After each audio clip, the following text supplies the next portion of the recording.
1979년도에 미국의 오하이오주의 한 신문에 이런 기사가 실립니다. 활력 있는 노년, 이런 테마를 가지고 6박 7일의 여행에 참여할 70대 후반의 남성을 초청합니다 하는 거였어요. 70대 후반의 남성들을 초청해서 6박 7일간 여행을 하게 되는데, 그 여행비는 다 연구팀들이 제공하기로 해서요. 했더니 많은 사람들이, 노년들이 공짜라는 것 때문에 몰려와요. 근데 그 중에서 8명이 착출됐고, 8명이 여행하는 6박 7일 기간 동안에 할 것은 2가지였어요. 하나는 20년 전의 모든 삶의 이야기, 20년 전, 50대 때 있었던 영화, 그리고 TV, 음악, 대화, 뭐 이런 것들을 서로 나누게 하는 거예요. 지금 얘기하지 말라. 공짜 대신에, 공짜로 여행을 하는 대신에 지금 얘기하지 말고 20년 전에 이야기를 함께 나누라. 그리고 접하라. 그뿐 아니라 이제 20년 전에 활동했던 그 활동, 청소했으면 그때 지금도 청소하고, 유리창 닦으면 유리창 닦고, 계단 청소하면 계단도 청소하고, 이러면서 특별 실험을 합니다. 그렇게 하고 처음에 얼마나 지팡이 짚고도 힘든 70대 후반, 80대 가까이 된 노령들이, 그때 당시는 뭐 지금보다도 더, 지금은 80대 초반도 건장하신데, 그때 당시는 평균 수명이 낮은 단계였기 때문에 지팡이 짚고 다니는 시절이었죠. 근데 쭉 지내는데 그렇게 힘들었죠. 적어도 듣고 보고 말하는 거는 좀 흉내낼 수 있었지만, 청소하고 계단 타고 하는 것은 어려웠어요. 그럼에도 불구하고 그게 숙제였기 때문에 그걸 합니다. 며칠을 하다 보니까 이게 기적이 일어나는 거예요. 나중에 이들은 자신들의 나이를 잃어버리고 기억력 상승해요. 청취력 상승해요. 근력 상승해요. 의지력 상승해요. 20년 전으로 돌아가는 겁니다. 이게 하버드 대학교에서 시계를 거꾸로 돌리는 실험, 연구, 이런 테마로 올리면서 막을 내립니다. 그러면서 심리학과 교수가 결론을 짓기는, 사람은 몸으로 살고 있는 것이 일반적이지만 이 몸을 극복하고 자신의 생각이 20년 전을 노력하면 20년 전에 자신의 힘을 드러낼 수 있다. 우리가 70대가 되거나 80대가 되면 나는 80이라고 하는 자기 도구마에 빠져요. 스스로. 나는 80대야. 그래서 80대 안에 활동 반경을 벗어나려고를 안 합니다. 자기 도구마에 스스로 빠지기 때문에. 그래서 나는 80대라도 20년 전의 삶을 다시 기억하고, 다시 말하고, 다시 보고, 이런 삶을 살다 보면 자신의 삶 속에서 왠지 모를 회복, 기억력의 회복, 생각의 회복, 근력의 회복, 이런 회복의 역사가 경험된다는 거죠. 그러면 회복이라는 단어는 듣기만 해도 설레이잖아요. 네. 이 회복이라는 것은 지금 감기를 앓고 있지만 조금 있으면 나을 감기라. 이게 회복의 원인이죠. 네. 보통 우리가 질병이 오지만 이게 회복될 질병, 아니면 거기서 끝나는 질병. 사고도 있지만 오늘 회복될 사고, 그리고 아니면 거기서 끝나는 사고. 얼마나 많아요, 우리 삶 속에. 네. 오늘 우리에게 주어진 크고 작은 문제들이 이게 회복으로 이어지는 문제라면 우리 희망찬, 기다려볼 만한 희망이 우리에게 있잖아요. 소망이 있잖아요. 저는 오늘 회복에 대한 얘기를 좀 하고 싶습니다. 지난 시간까지 우리는 에스더서를 마무리했어요. 에스더 10장을 다뤘죠. 3절밖에 안 됐지만 거기 주인공은 모르드게였고, 모르드게의 최후 승리와 그리고 영광, 그 포지션을 통해서 오늘 우리의 자리를 해석해 드렸고, 그래서 우리 그리스도인들에게 약속된 최후 승리 그리고 그 영광, 우리는 단순히 끝이 좋은 게 아니에요. 우리는 최후의 승리 그리고 그 존귀한 영광의 자리로 초대받은 신분이에요. 결론이 좋을 겁니다. 예, 결론이 좋답니다. 서로 인사 좀 하실까요? 우리 결론이 좋답니다. 아멘, 아멘. 누가 옆에서 말해주면 아멘으로 받아보세요. 예, 그분이 예언자일 수 있어요. 그분이 예언하고 나는 듣는 자가 되는 거예요. 참 이게 복된 소리에 마음을 닫는 것처럼 우리가 참 얼마나 선택이 부족한지 모르죠. 누가 축복하면 아멘 받아들이는 겁니다. 자, 그리고 나서 이제 이어지는 시간적인 수순이 에스더 다음에가 역사적 시간의 흐름에 따라서 보면 바로 에스라가 나와요. 에스라.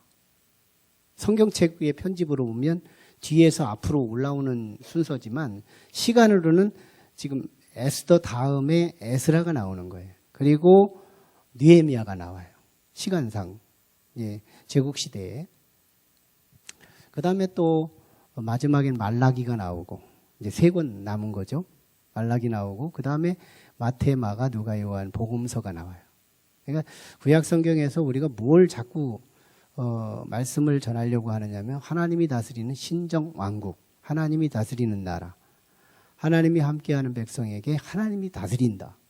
하나님이 다스리는 영역에 어떤 현상들이 일어나나 이런 것들을 아주 생활 속에 주도 면밀하게 이렇게 접근하고 그런 하나님 신정 왕국의 그 특징을 가지고 우리는 복음서에 나타난 예수 그리스도의 운동, 하나님 나라 운동, 예, 하나님 나라 운동을 조명하면서 그 깊이를 더 깊게 말씀을 나누려고 하는 거거든요.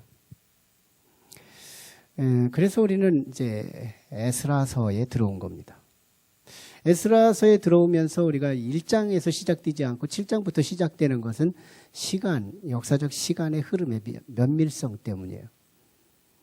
1장에서 6장까지는 이스라엘 백성이 바벨론으로 끌려갔다가 포로로 끌려갔다가 1차 귀환, 2차 귀환, 3차 귀환을 하게 되는데 3번에 걸쳐서 귀환을 하거든요. 예루살렘으로 하나님의 성전이 있는 곳으로 귀환을 하는데 1차 귀환에서 2차 귀환 사이에 있었던 일, 그게 에스라서 1장에서 6장까지의 기록이에요.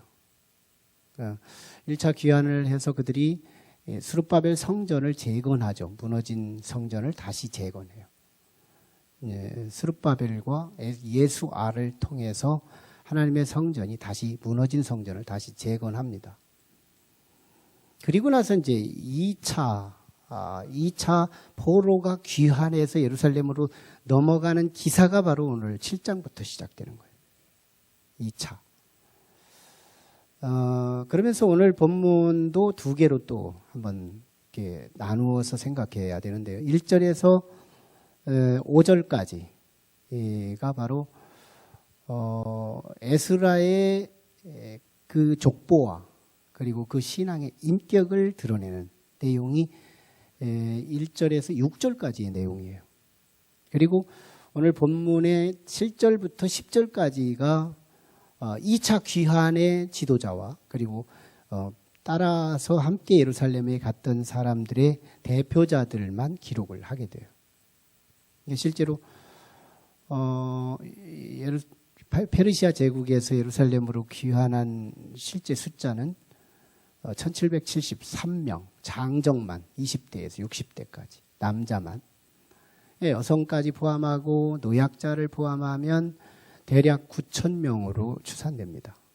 그러니까 2차 귀환했던 사람들이 약 9,000명, 장정들만 1773명이 에스라를 중심으로 예루살렘으로 돌아가서 말씀 운동이 필요하다. 이제 말씀으로 재무장되어야 이전 영광보다 나중 영광이 더 클 것이기 때문에 정말 축복의 핵심이 말씀이거든요. 말씀. 예, 말씀이 살아있고 말씀이 내 안에 정착되고 말씀이 단맛이 있고 말씀이 경험되고 체험되면 이게 뭐 정말 우리 인생은 말씀의 가치를 벗어날 수가 없어요. 너무 귀한 것이죠. 이 말씀이 이제 오늘 본문의 말씀인 거예요. 그러니까 1절로 6절은 2차 귀환의 지도자 에스라의 족보와 신앙 인격, 그 다음에 7절로 마지막 절은 에스라를 중심으로 예루살렘으로 돌아간 사람들의 이야기. 여기서 우리는 에스라를 회복자로 보면서 볼 것도 없어요. 회복자니까요. 예루살렘으로 다시 돌아가게 한 자. 이걸 우리 현대인의 언어로 회복자, 리커버, 리커버라고 하는 커버가 다시 표지를 바꾼다 하는 그런 개념이죠. 리커버라는 단어를 써서 회복할 수 있는 회복자. 오늘 우리가 회복에 놀라운 축복이 임하기를 원합니다. 네. 우리는 이 회복자의 교훈을 받아야 될 건데요. 그러다 보면 이 에스라의 너무 큰 이미지 앞에서 우리는 열중샷 할 수밖에 없어요. 에스라는 민족을 구원한 회복자다. 너무 스케일이 크니까요. 가까이 하기엔 너무 먼 당신, 교훈은 우리 것이 아니고 그냥 박수만 쳐줄 대상, 이렇게 삼아버려요. 네, 에스라를 우리가 다시 잘 조명해보면 친숙한 우리들이에요. 네. 에스라를 회복자라고 본다면 여러분, 이 세상은 많은 우리의 전문 직업은 회복자의 직업과 같은 거예요. 선생님이 누굴까요? 무지를 참 지식으로 회복시켜주는 거. 의사 선생님이 누굴까요? 잃어버린 건강을 회복시켜주는 자. 회복자죠. 회복자죠. 네.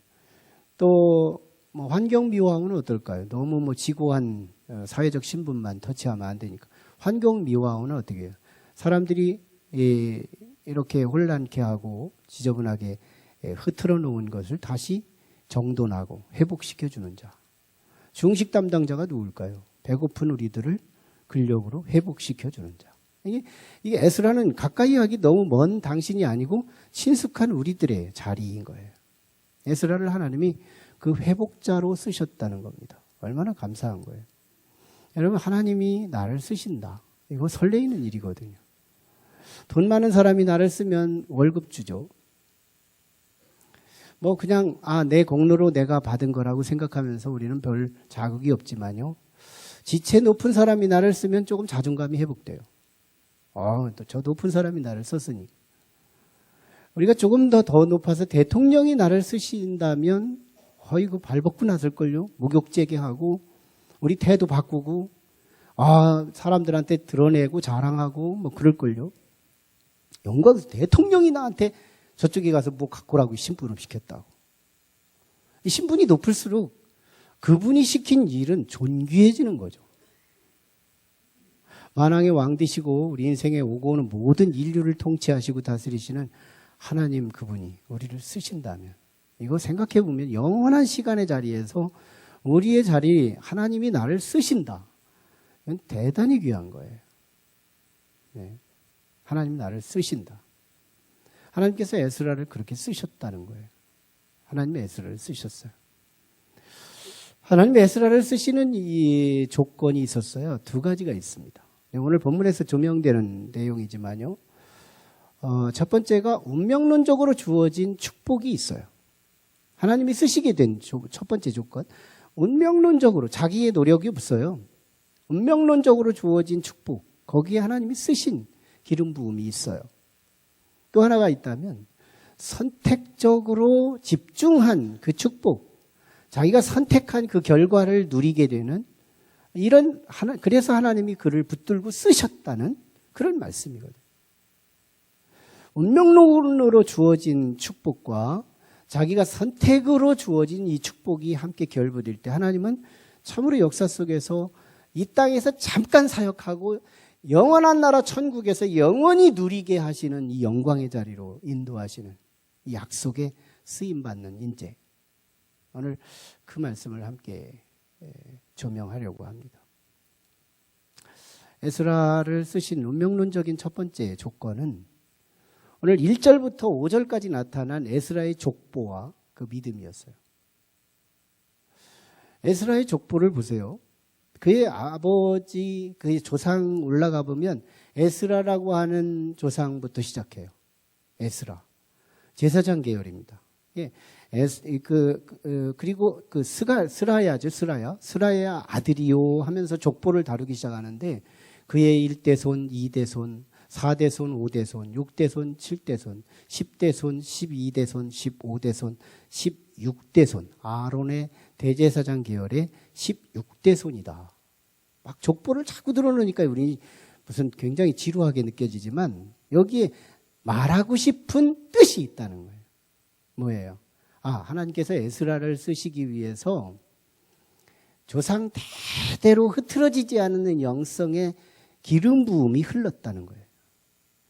조상 대대로 흐트러지지 않는 믿음의 조상들이 계속 후손을 위해 기도를 지원하고 믿음을 지원하고 신앙을 지원하며 그들이 믿음을 믿고 그 후손들에게 보여주고 그들의 기도를 하고 기도를 가르치고 그들이 사역하고 사역을 가르치고 그들의 믿음의 아름다운 전승을 자손들에게 전해주는 이 흐름이 끊어지지 않았다는 거거든요.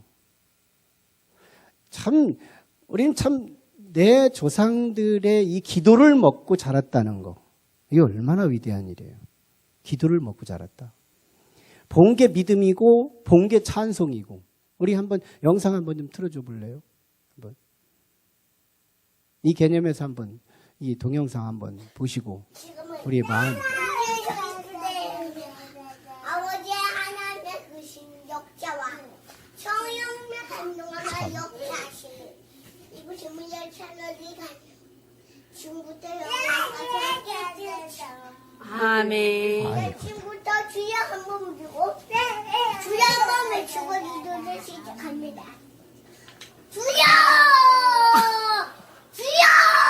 우리 감당하시니 은희 역자를 속에 그분이 앙시하여 주니 앙약의 역사는 영약하시고 하나면은 역사하시고 앙약 안에 영약 역사하여 주시고 앙약 곡자 하는 속에 앙약의 역사하시고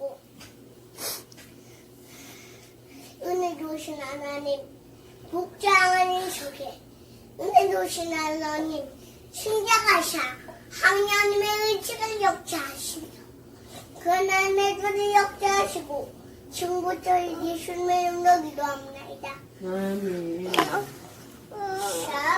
지금부터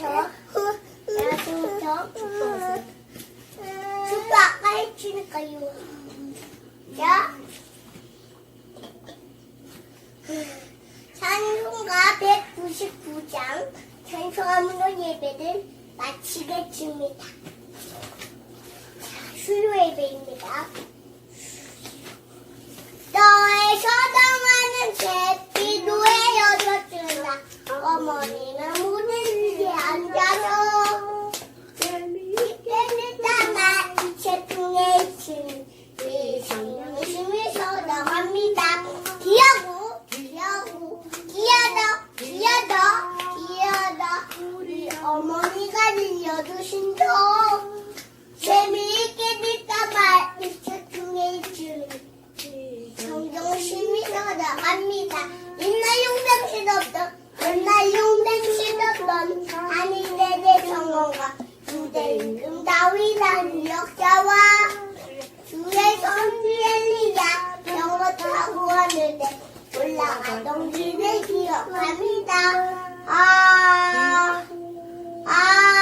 아멘. 아멘. 네. 뭐 박수 치고 싶으세요? 한번 쳐봐요. 전 이 파일을 보면서 제가 글씨를 못 읽는데요. 예. 근데 저렇게 가사도 지가 선창하면서 찬송 인도를 하고 축도를 제대로 된 원문으로 축도를 하고 예배를 맞추는데 저기서 뭘 보았느냐면 얼마나 많이 보았을까? 얼마나 많이 들었을까? 보고 들은 거. 들어온 것을 말하는 거예요.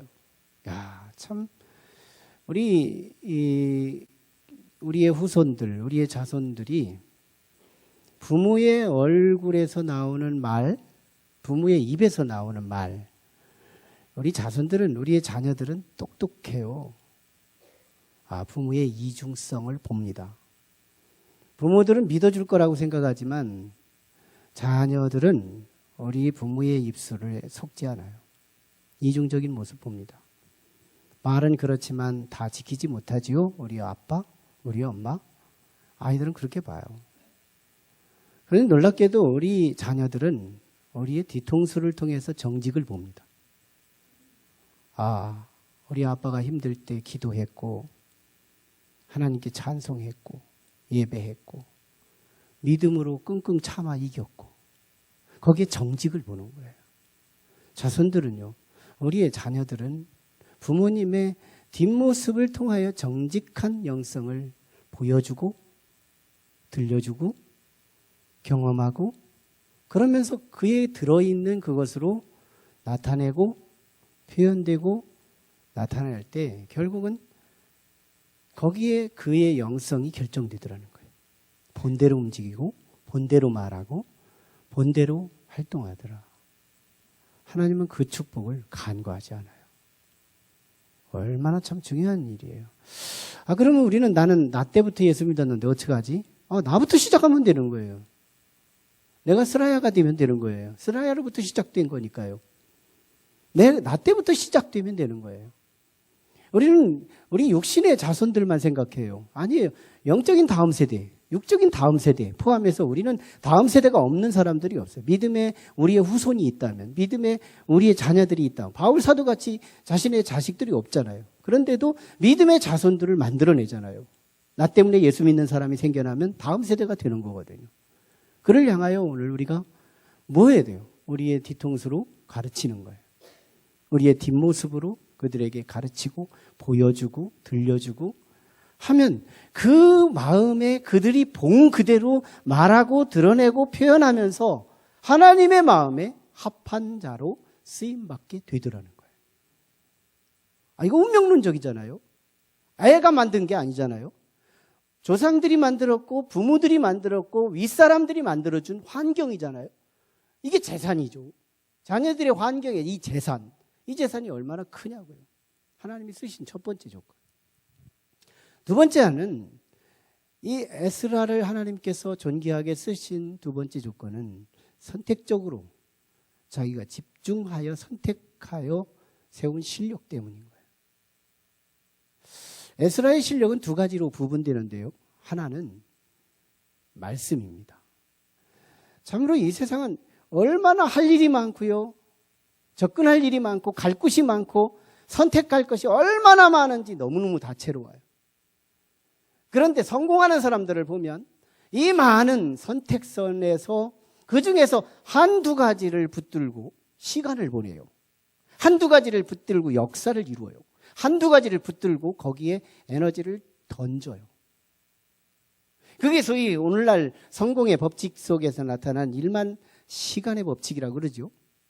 최소한의 하루에 3시간 정도를 투자하며 10년이라고 하는 세월이 지나고 나면 1만 시간이 채워지는데 1만 시간이라는 한 분야에 시간이 투자되면 거기는 안 뜰 것이 없다는 하나님의 약속 안에 들어간다는 거예요. 자, 에스라를 보세요. 포로 생활인데 내가 포로인데 뭐 할 게 있어. 어차피 끌려온 백성인데 운명에 빠지면서 그냥 아무것도 의기소침할 수 있었어요. 여기서 사업이나 잘해가지고 돈이나 건질 수도 있었어요. 알량하게 참으로 명예만 높아지고 취업하고 놀라운 지체 높은 사람만 될 수도 있었어요. 그 젊음을 태우면서 선택할 것이 얼마나 많았어요. 그런데 이 에스라는 하나만 택합니다. 뭐예요? 말씀을 택해요. 말씀을 택해요. 이 말씀을 접하다 보니까 이 말씀 속에 인생이 다 녹아 있는 거예요. 이 말씀은 인생의 설계도인 거예요. 이 말씀의 안에 내가 있고 내가 이 속에 있을 때 온전히 잃었다가도 다시 찾게 되는 회복이 들어있고 소망이 들어있고 희망이 들어있고 치유가 들어있고 모든 인생이 아우러 들어있는 이 말씀. 말씀은 이건 정말 영원한 것이면서 동시에 나의 운명을 결정하는 결정적인 힘이 되는 거예요. 에스라는 그래서 말씀에 빠져요. 밥 먹는 이유가 말씀 연구 때문이고, 그는 정말 돈 버는 이유가 이 말씀을 가까이 하기 위함이며, 모든 에너지의 집중력을 이 말씀에 둡니다. 그래서 오늘 본문은 뭐라고 말하느냐 하면, 에스라를 율법 학자라고 지목하는 거예요. 율법 학자. 근데 보통 학자들은요, 그의 알맹이는, 그의 믿음은 거기다 실지 않고 지식, 인포메이션만 가지고 남들에게 장사해 먹는 것이 일반 학자들의 흐름이라면, 에스라는 모든 학자들이 귀감이 될 수 있는, 주목해야 할 학자의 전형적인 모델이 됩니다. 그런 지식이 자기 안에 영혼을 채우고, 그래서 이 지식대로 살아가는 사람, 참 믿음을 가지면서도 정보와 지식이 객관적이고 정통한 지식을 가지고 있는 실력자, 이게 에스라였던 거예요. 얼마나 말씀을 가까이 하고 얼마나 말씀을 실천해보고 이게 진리인지 아닌지를 경험하고 그러가면서 말씀에 관통한 사람이 되는 실력가가 됩니다. 하나님께서 이런 사람을 안 쓰겠느냐고. 이스라엘 백성들이 뭐 때문에 포로로 갔는데? 말씀을 잃어버렸기 때문이거든요. 그래서 이스라엘 백성을 다 회복시키려면 뭘 찾아야 하는데? 말씀을 찾으면 되거든요. 그러려면 한꺼번에 말씀을 회복하는 게 아니라 한 사람만 회복되면 그에 따른 1773명이 회복되고 그의 가족들이 회복돼 9천여 명이 다시 회복될 수 있는 희망이 누구에게 달려요? 회복자 한 사람을 통하여. 에스라는 그런 사람이었어요. 거기다가 모든 젊음을 던지고 그 힘을 던져서 말씀 연구하는데 집중한 사람, 이게 에스라였어요. 안 쓰실 수가 없죠. 정말 말씀으로 살았고 말씀으로 말미암고 말씀으로 귀결된 그 인생을 하나님이 내버려 둘 수 있을까요? 하나님은 안 쓸 수가 없는 거예요, 이 실력자를. 근데 에스라가 또 하나에 집중하는 것이, 관심이 들 수 있었던 삶의 가치는 자신의 상사였던 아닥사스다 왕에게요 사랑을 받았다는 거예요. 오늘 본문만 해도 6절에도 보면 이 아닥사스다 왕에게 에스라가 왕이시여 이것을 하면 어떨까요? 이것 좀 주시면 어떨까요? 이걸 하면 어떨까요? 제안을 해가지고 응답을 받지 않은 게 없대요. 에스라가 왕에게 제안을 해서 그 뜻을 이루지 못한 게 없대요. 뭘 말하고 싶은 걸까요? 오늘 성경이 말하고 싶은 팔딱팔딱 뛰는 생명의 말씀은 에스라는 아닥사스다 왕의 사랑을 독차지했다는 거예요. 사랑을 끌어당긴 거예요. 여러분, 이 사랑을 받으면, 사랑은 종속되게 되어 있거든요. 사랑하는 자가 요청을 하면 이쁜 도둑이 되는 거고, 달라고 하는 대로 다 주는 거, 이게 자식들이잖아요. 아까웠기는 아까운데 달라고 하는데 안 줄 수가 없는 거예요. 날강도들이에요, 이 자녀들이. 너무너무 사랑하기에 그냥 주는 거예요. 왕의 사랑을 독차지했던 에스라는요, 왕의 모든 것을 다 써먹을 수 있는 권한을 얻은 거예요. 그런데요, 우리는 윗사람, 상사로부터 받는 이 사랑이 나의 기술을 능가해요. 우리는 사랑받아야 사역하거든요. 사랑받아야 전문성이 회복되는 거거든요. 사랑받아야 일할 맛이 나는 거거든요. 가정에서 아버지의 사랑을 받아야 가정생활이 윤택하고, 학교에서 선생님의 사랑을 받아야 지식이 쌓이는 거고, 회사에서 상관의 사랑을 받아야 직장 천국이 되는 거고, 인생에서 하나님의 사랑을 받아야 인생은 행복한 거 아니겠어요? 사랑은 다 잃어버리고 사랑은 다 빼앗기고 기술만 남았다. 기계가 돌기는 도는데 기름이 없는 것과도 같은 거죠. 다가락다가락 소리 나서 언제까지 다그락거리다가 끝나겠어요? 기계가 살아있는데 기름이 붙어 있어요. 돌아가는 소리도 없이 돌아가요. 윤택해요. 이게 우리 인생의 사랑의 필요성이에요. 사랑은 어디서 와요? 위에서 오는 거예요. 하나님께서도 말씀하시죠. 너희가 나를 사랑함이 아니라 내가 먼저 너희를 사랑함이라. 하나님께서 우리를 사랑하시기에 오늘 우리는 사랑을 받고 나누기 시작하는 거예요. 우리는 사랑이에요. 위의 사랑을 쟁취할 때 우리는 인생에 살 맛이 나고 직장에 살 맛이 생기더라는 거예요. 그런데요, 우리가 사랑받고 싶다고 사랑 받아지는 거예요. 직장에 가서 직장 상사한테 나 좀 사랑해 주세요. 오늘 뭐 먹고 왔느냐고 물을걸요. 사랑은 달라고 해서 주는 것도 아닌 거예요. 사랑받는 사람을 보면 놀라운 특징이 두 가지가 따릅니다. 참 놀랍게도 오늘 6절을 잘 뜯어보면 오늘 말씀 속에 이 에스라가 왕으로부터 주문한 모든 것이 다 얻지 않음이 없을 만큼 다 요구가 이루어지는데 그 앞에 수식어가 있어요. 하나님의 도우심을 입었다는 거예요. 하나님의 도우심을 입었다. 여러분, 하나님께서 우리를 도우실 때 그냥 두루뭉술하게 인생을 막 도와주시는 그런 분이 아니신 거예요. 하나님이 우리에게 기도하거나 하나님의 합당한 인물이 될 때 하나님이 도우시는 포지션이 두 가지예요. 하나는 태도입니다.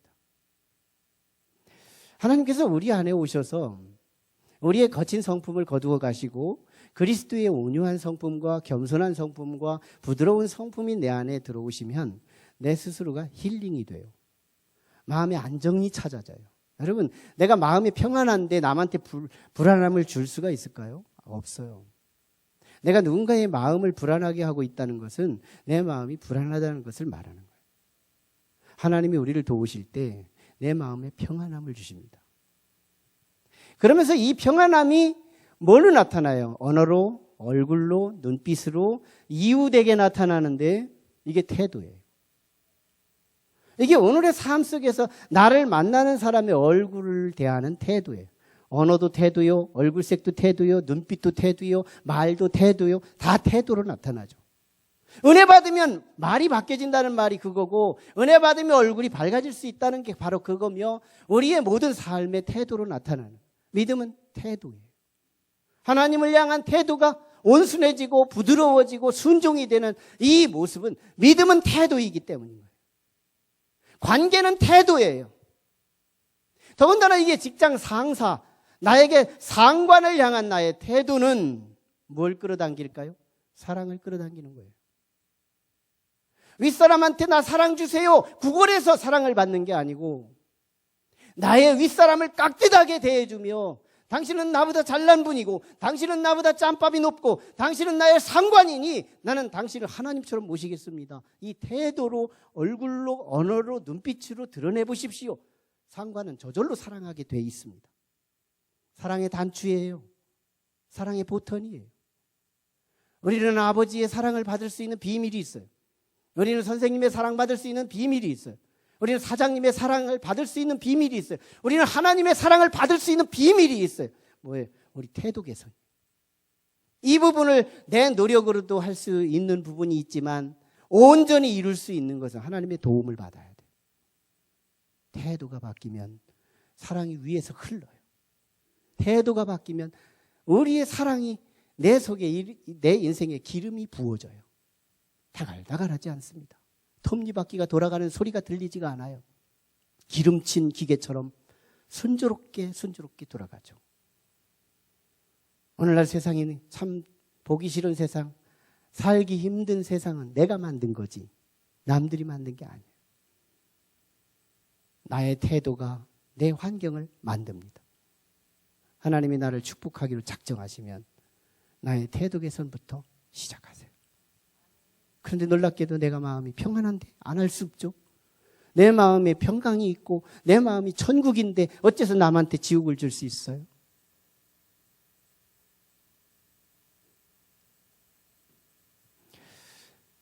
위로부터 사랑이 흐르려면 태도가 개선되지만 거기서 끝나지 않아요. 또 한 가지가 필요한데 그게 바로 실력입니다. 오늘 우리는 사람의 실력은 교실의 1등까지예요. 난 교실의 1등의 비극을 많이 봅니다. 우리 동창들을 통해서도 보여주고 또 오늘 우리 교우들의 과거에부터 있었던 우리 시골교회와 함께 통으로 봤을 때도 많은 교훈을 볼 수가 있었고, 우리 교회 밖에도 우리 지인들의 관계 속에서도 볼 수가 있어요. 그 중에 제가 우리 개인적인 튜터로 영어 수학을 과외한 적이 있었는데, 제 제자만 해도 한 500여 명이 됩니다. 굉장히 많았죠. 그 아이들 중에서 수재가 있었어요. 비행기 조종사 여자아이였는데 파이로트 출신, 비행기 조종사 시험까지 볼 정도로 그런 수재였습니다.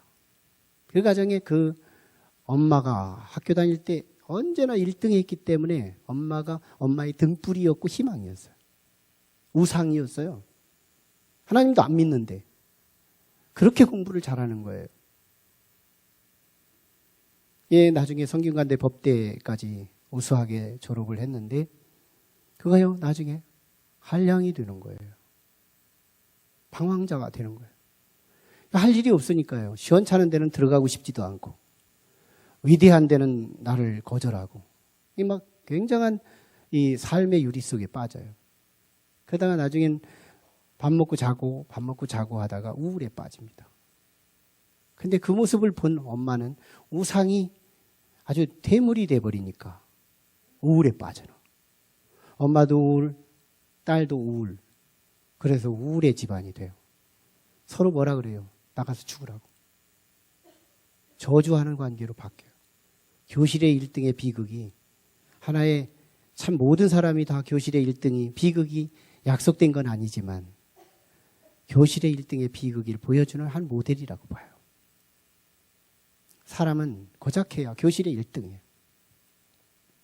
그렇지만 하나님께서요, 오늘 우리의 실력에 하나님이 도와주시면 꼴찌를 통해서도 하나님은 놀라운 실력가로 우리를 일으켜 주시기도 하고, 중간급을 통하여도 하나님이 개입하시고 그를 도와주시면 그 중간 실력이 하나님의 신통한 실력이 붙어주므로 아주 놀라운 실력가로 변화되게 하고, 1등이라도 그가 1등이지만 믿음으로 하나님의 도움을 받을 수만 있다면 놀라우게 하나님의 신통함이 개입된 실력이라면 그걸 우리는 이렇게 표현합니다. 독보적이다. 창조적이고 독보적이다. 사람들의 언어에 한계가 있는 단어이기도 하지만 이 독보급까지 우리의 실력이 정점을 치고 올라가면, 우리의 상사가 이걸 인정하기 시작한다면 그 분야를 얘기할 때는 언제나 나를 떠올리고 나는 그 분야를 생각하게 하는 아이콘이 돼요. 우리의 상사가요, 나를 향하여 독보적인 실력을 인정하면 그 다음부터는요, 얘를 잃어버리지 않기 위해서 얘의 요구를 다 들어주는 거예요. 이거 달라면 이거 해주고 저거 달라면. 왜? 얘를 잃어버리면 내 존귀한 이 보좌를 잃어버릴 수 있는 위기를 느끼기 때문에.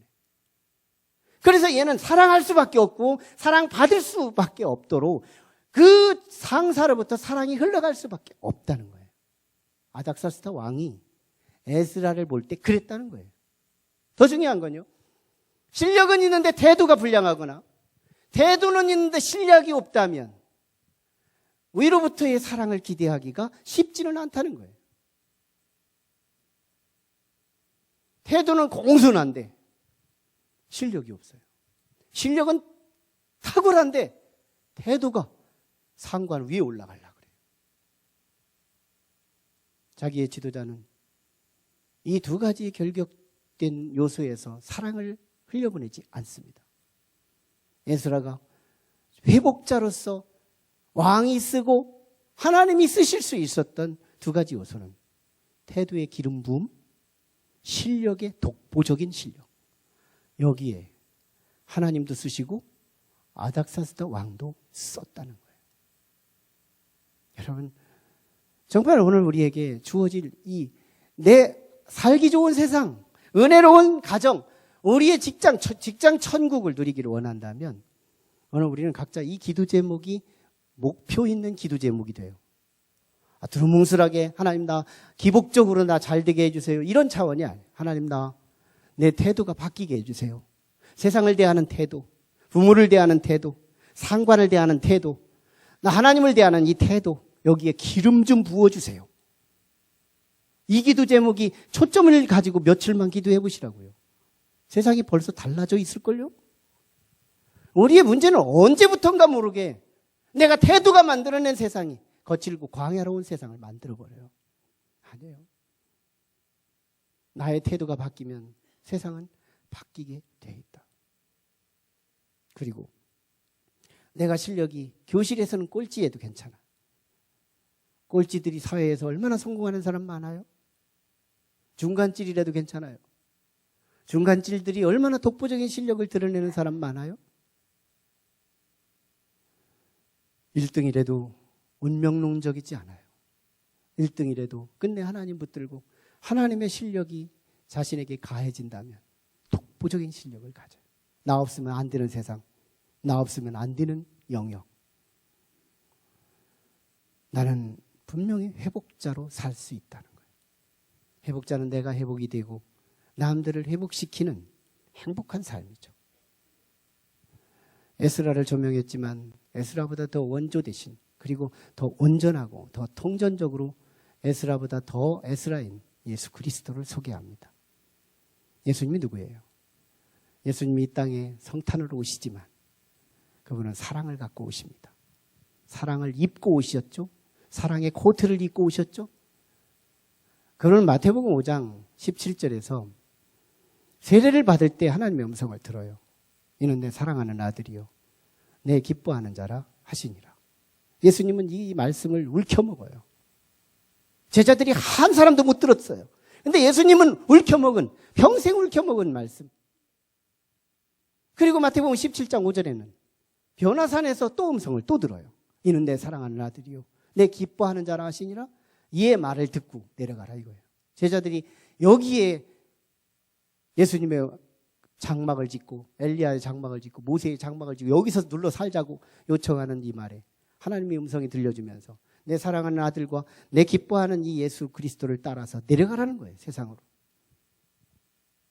예수님은 이 두 말씀, 그렇지만 한 말씀, 하나님의 사랑을 입고 오신 분. 사랑이 있어야 사역하고 싶고, 사랑이 있어야 살만하고 싶고, 사랑이 있어야 회복이 될 수 있고, 사랑이 있어야 이 땅은 우리는 회복자가 될 수 있다는 거예요. 그런데요, 그분이 뭘 집중하고 사셨어요? 말씀 덩어리거든요.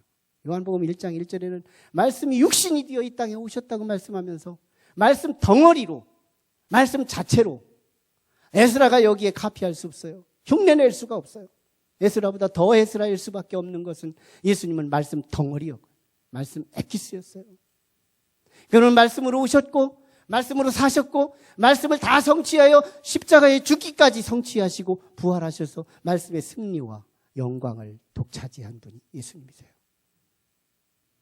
그래서 에스라는 고작 1773명 아니면 처자식들까지 다 합쳐서 9,000여 명밖에 회복시키지 못했다면 우리 구주 예수 그리스도는 우리의 모든 인류 중에 회복자를 따라가는 믿음을 가진 모든 사람들을 영원한 천국으로 우리를 회복시켜 주시는 회복자가 된 줄로 믿습니다. 우린 두 가지를 붙잡아요. 내가 회복자를 따라서 내가 회복되고 나를 통하여 회복된 내가 누군가를 회복시키는 삶. 나를 만나면 회복되고 영혼이 회복되고 나를 만나면 신앙이 회복되고 나를 만나면 기도가 회복되고 나를 만나면 하나님에 대한 믿음이 회복될 수 있는 삶. 그래서 이 세상이 너무너무 힘든 세상이 아니라 살만한 세상, 짤막하게 살지만 영원히 누릴 수 있는 이 축복을 회복 약속받은 우리 인생. 하나님께서 우리에게 기름 부어주셔야 한다는 거예요. 에스라가 붙잡은 두 가지. 태도의 개선이에요. 태도 바뀌어야 한다. 실력이 따라야 한다.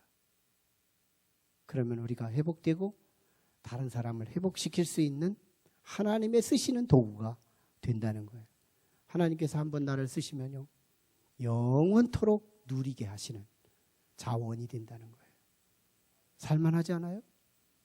너무너무 존귀하지 않아요? 지금 아파도 되는 이유가 있어요. 지금 무지해도 되는 이유가 있어요. 지금 모자라도 되는 이유가 있어요. 우리는 그리스도 안에서 회복이 약속되어 있기 때문이에요.